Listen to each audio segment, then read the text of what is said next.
My name's Julez Orr, and my venture is Skookum Surf Co., which is a summer business focused on teaching people how to surf, letting them go surfing by renting surf equipment, renting bikes, and otherwise just enjoying the Long Beach Peninsula. First question, how do you define success? I think success is your bills are taken care of and you're not stressed out necessarily. There's good stress and bad stress, and you have good stress, but you're being pushed intrinsically to chase more of that. So it's just kind of an enigmatic energy, right?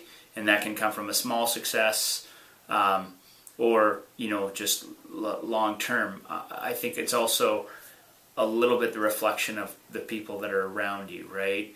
Are they happy? And I think also just health, just physical well-being. I mean, that's really, to me, the biggest aspect of success. I find if I'm stressed, health goes down one way or another, whether it's just I'm not exercising, not sleeping, and the inverse is true when things are going successfully, right? I mean, I have a good schedule, work hard, play hard, and when that's a good balance, I feel successful. Great, thank you. Where did your inspiration come from? Mostly friends in business. Okay. I wasn't a real entrepreneur, but I had friends who were, and I saw their lifestyle, and I saw the way that they lived, and I thought, hey, I can figure this out. And none of them had gone to college, and I thought, hey, I think I can do this. And I did it less from a feel my way through it, and more from a sort of top-down approach to it. But yeah, that's really where mine came from. Yeah. Great. How did you move from idea to something actually succeeding in the marketplace? The internet. Well, yeah, I mean, primarily any idea I have is, it's funny because you're never the first person to have that idea. You start typing in a phrase and it's like finishes your thought now for you. But it does. I mean, it's just like you just start looking it up. Like, I mean, if you can look at your search history, that's, almost what, that's really, of those things, I'd say probably 30% of them have become real, right? Like just any little concept on the business. I want to get a flag or a windsock, or I need to do this printing, or I saw this product the other day to make it better, or what are other people doing out there? Just even to get the ideas. But from conceptual, I would say that I'm it's not a lot of introspection. I'm not coming up with a lot of things on my very own. It's just more looking for inspiration from other businesses and other elements that are out there. And sometimes you don't even know where, you realize after the fact that you've done something that it came from, somewhere else. But I don't think I just come up with ideas out of nowhere. I think they're all pretty directly borrowed. How did you organize your team? Interest and people that were, it came out of people that, I need a specific skill set, right? I need someone who has social skills and who can, learn how to teach a surf lesson, which isn't that hard, but I mean, the motivation's there. And so it's like, it's self-selecting in a lot of ways. Like you've done a surf lesson, you're passionate about it, you're excited about the concept of teaching, and you're able to communicate with a wide range of people, and anyone that sort of fits that criteria, I'll find a way to involve them one way or another, whether it's all the time or part of the time. If you could have, what would you have done differently? I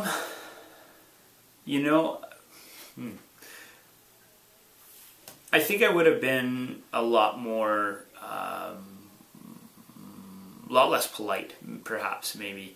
The concern around the ocean here when I first moved here was pretty strong, and I tiptoed around that. And I don't necessarily know that was a mistake, but I think now, just having done this for 7 years and knowing what I know and seeing what I see, I wish I could have had that confidence earlier to just basically say shout that it's not unsafe here. It's just that, there just isn't a knowledgeable culture about, surfing, and, really screaming about the difference between swimming and surfing, which are two fundamentally different activities, even though they're both, they can be equated, it's very different.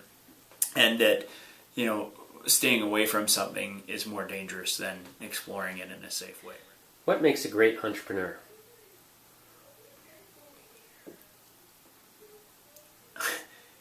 A mix of energy and laziness. Yeah. And I'm saying this for myself. Sometimes I'll dedicate too much energy to something, right? So you've got to have the energy to pursue what's good, but you've got to be lazy enough that you don't waste your time doing dumb stuff. Yeah. What role did education have in your success? My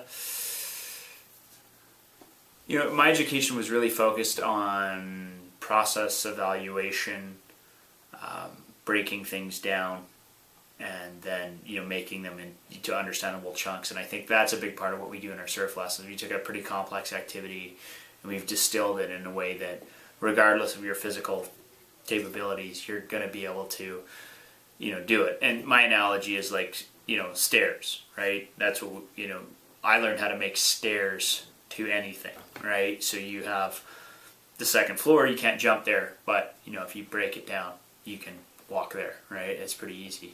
So I think that aspect of it. Also realizing, just in education, you can only live in your mind for so long, and you need to do something physical. So you need a mix in your life of walking around and also sitting in front of a desk. I mean, I enjoy it for 2 hours a day, but I don't enjoy it for 6 hours a day. So what is the smartest question I should have asked you? In the answer. Maybe this goes back to the regret thing as well. I'm just going to kind of riff on this a little bit. But the idea that it's almost the same amount of effort to go big as it is to go small. And, I just chose to do a sort of little one-off seasonal business, right?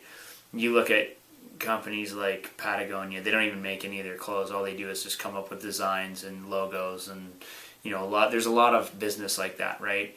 Instead of creating a brand, I created a shop, right?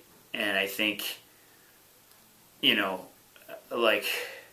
maybe you could have asked me about, will my business scale, and then I would say, no, because I didn't do some things that way. And I've chosen to sort of not do that and just pursue it as a brand. And, maybe it's like, if you really break it down, I heard it, I think it was the guy, it was a Brazilian executive who took over InBev, talked about, secret behind his success. And he said it's the same idea, almost the same energy to go big as it is to do small. You know what I mean? You only have so much time in the day, and if you just say, well, let's shoot for the stars, why not? And I never really did that. I just said I wanted to be small, right? And I mean, that's got its own benefits, and I don't hugely regret it.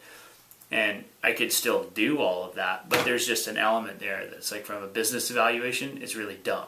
I could, if you're going to put all this effort in, right? It's like saying, if you're in college, I'm going to get a C. I'm just going to get a C, right? Like, I don't want an A. I want a C, and I'm going to get a C, right? And maybe, right? I mean, if you're equating like grades with money, you're finding it sort of a rough analogy, right? To just say, it's like, if you're really going to go into business, and you're really going to put your sweat into it, why not go big? I guess that's maybe what I would, that's the question. Like, why not? Why didn't you go bigger? Why aren't you in Hawaii? Why aren't that kind of thing? Maybe it's just like, why are you in this market? And lifestyle, I guess, is really what it boils down to.